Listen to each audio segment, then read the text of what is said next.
بسم اللہ الرحمن الرحیم۔ شروع کرتا ہوں اللہ کے نام سے جو بہت بڑا مہربان نہایت رہنے والا ہے۔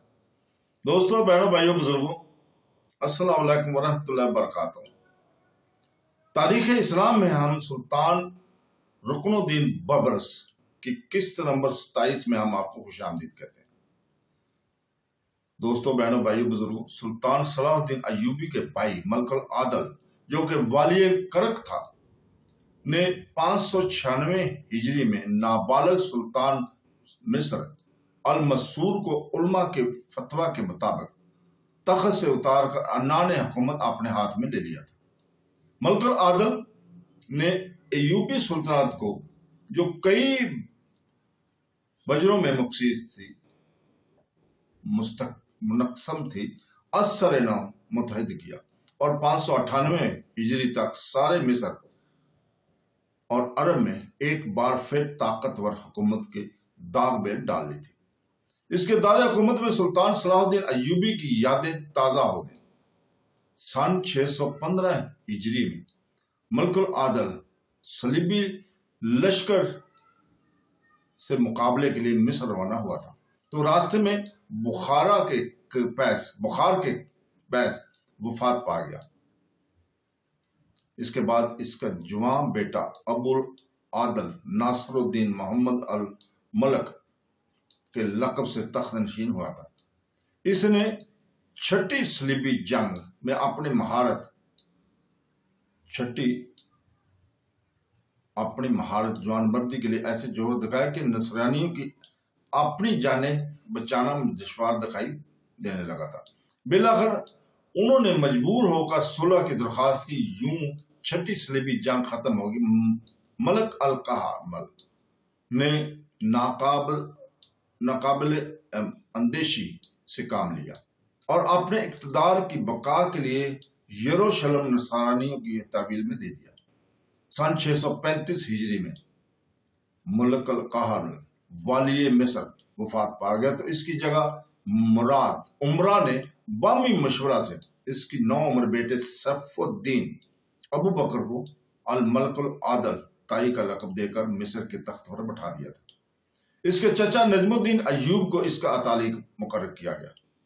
نجم الدین ایوب بظاہر اتالیق تھا، مگر حقیقتاً عنان سلطنت عمرہ کے ہاتھوں میں تھی۔ نوعمر سلطان کے مشاغل عجیب ہی تھے۔ وہ چونکہ وقت سے پہلے ایک بڑی سلطنت کا حکمران بن گیا تھا، اس لیے اسے تفریح کے علاوہ کسی اور بات کی پرواہ نہیں تھی۔ سارا دن مسخروں کی فوج ظفر موج اپنے ہمراہ رکھتا اور ان کے لطائف سے محفوظ ہوتا، نہ کبھی وہ کنیزوں کی جھرمٹ میں آنکھ مچولی جیسے کھیلوں میں مشغول رہتا تھا۔ یہ اس کے روزمرہ کا کام تھا۔ اسے کسی غم اور فکر سے کوئی واسطہ نہیں تھا۔ کبھی کبھار عمرہ میں کوئی اس کے پاس آ جایا کرتا اور اس کی خوشامد اور دلجوئی کیا کرتا تھا، سوائے نجم الدین ایوب کے کوئی اس سے نصیحت نہیں کرتا تھا۔ عمرہ ذاتی آسائشوں یا اپنی مطلب براری کے لیے ہی اس کے پاس قصد کیا کرتے تھے۔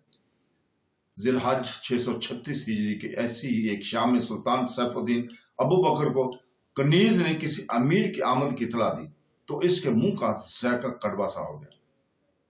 اس نے مجبوراً اس سے ملنے کی حامی تو بھر لی۔ سلطان نے اسے ہدایت کی کہ امیر کو عزت اور احترام سے شاہی مہمان خانے میں بٹھایا جائے، وہ کچھ ہی دیر میں اس سے ملاقات کریں گے۔ کنیز حکم پا کر وہاں سے رخصت ہو گئی تھی۔ سلطان سیف الدین ابو بکر شاہی آداب کو ملحوظ خاطر رکھتے ہوئے شاہی لباس زیب تن کیا اور اپنے درباری مسخروں کے جلو میں مہمان خانے کی جانب بڑھ گیا۔ مہمان خانے میں اس کی آمد کی اطلاع پہنچ چکی تھی۔ نووارد امیر سلطان کے استقبال کے لیے خود مہمان خانے کے صدر دروازے تک چلا آیا۔ جو ہی دونوں کا آمنا سامنا ہوا تو امیر نے جھک کر اس کے ہاتھ کی پشت پر بوسہ لیا اور ادب شاہی بجا لایا۔ سلطان سیف الدین بڑی رہونت اور نحوست سے چلتا ہوا شاہی نشست پر برجمان ہو گیا۔ اس کے بیٹھنے کے بعد امیر بھی قریبی نشست پر بیٹھ گیا۔ یہ نشست آداب شاہی کی مد نظر رکھتے ہوئے قدر نیچے بنائی گئی تھی۔ کہو امیر مصر کیسے آنا ہوا؟ سلطان عالی مقام اگر اجازت ہو تو میں نزدیک آ کر کچھ کہنا چاہوں گا۔ امیر نے عرض کیا، ایسی کیا بات ہے جو تم وہیں بیٹھے نہیں کہہ سکتے؟ نو عمر سلطان مشتبہ نگاہوں سے دیکھتے ہوئے بولا، جس پر سلطان کے خاص محافظ چوکنا ہو گیا۔ میں سلطان کا سچا نمک خوار ہوں، آپ کی عظمت پر اگر کوئی آنچ آئے یہ میں برداشت نہیں کر سکتا۔ میں آپ سے تنہائی میں کچھ گفتگو کرنے کا خواہش مند ہوں، اگر آپ مناسب سمجھے تو ان درباریوں کو رخصت کر دیں۔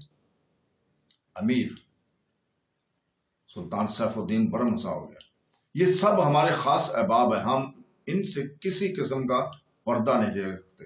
نہیں، جو کچھ بیان کرنا ہے بے فکری سے کہہ دو۔ میں سلطان محترم سے معذرت خواہ ہوں کہ میں اپنا مدعا ان کی موجودگی میں بیان کرنے سے قاصر ہوں۔ امیر ساتھ جھکا کر بولا، ٹھیک ہے، پھر تم جا سکتے ہو۔ سلطان سیف الدین اپنی نشست سے اٹھ کھڑا ہوا، اس کے ہمراہ سب لوگ تیزی سے کھڑے ہو گئے۔ سلطان کی بے اتنائی سے امیر کے چہرے پر مایوسی چھا گئی اور وہ خاصا بے چین دکھائی دے رہا تھا۔ وہ خود پر قابو نہ پا سکا، تیزی سے بولا، میں سلطان محترم کو شاہی محل میں پروان چڑھنے والی ایک اہم سازش سے خبردار کرنا چاہتا ہوں، مگر آپ سننے کی خواہش نہیں رکھتے تو کوئی بات نہیں، میں بلا تعمل واپس لوٹ جاتا ہوں۔ امیر کی بات میں دم تھا، جس پر سلطان سیف الدین کے قدم خود بخود رک گئے۔ وہ شکی نگاہوں سے اس کی جانب دیکھنے لگا۔ کیسی سازش؟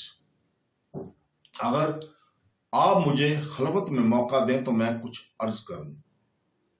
ممکن ہے کہ آپ کو محفل میں کوئی ایسا فرد موجود ہو جو پس پردہ اس سازش میں شریک ہو اور میں اپنی زندگی سے ہاتھ دھو بیٹھوں۔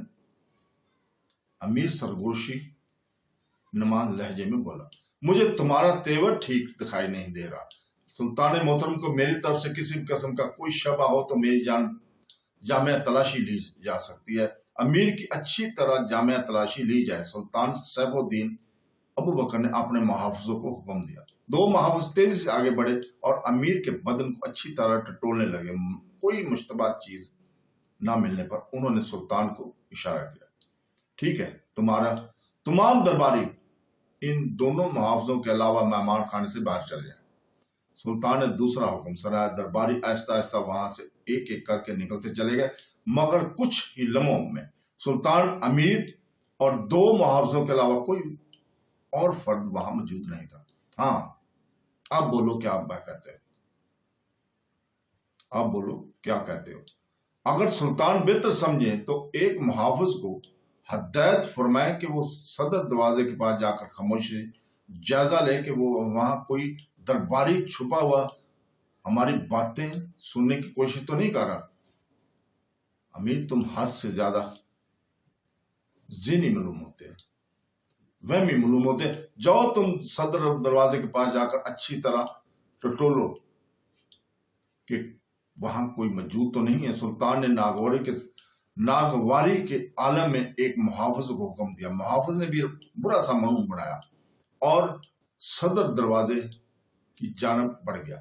کچھ ہی لمحوں میں اس نے واپس آ کر تلخ نگاہ پر ڈالتے ہوئے نفی کا اشارہ کیا، ابھی بھی کسی قسم کی کوئی تسلی باقی ہے۔ سلطان محترم، اپنے مجاز کو بدمزہ نہ ہونے دیں، کیونکہ صورتحال ہی کچھ ایسی ہے کہ میں اتنی احتیاط پر مجبور ہوں۔ تو دوستو، یہیں پہ ہم رکتے ہیں، کل انشاءاللہ تعالی ہم یہیں سے شروع کریں گے۔ اللہ حافظ۔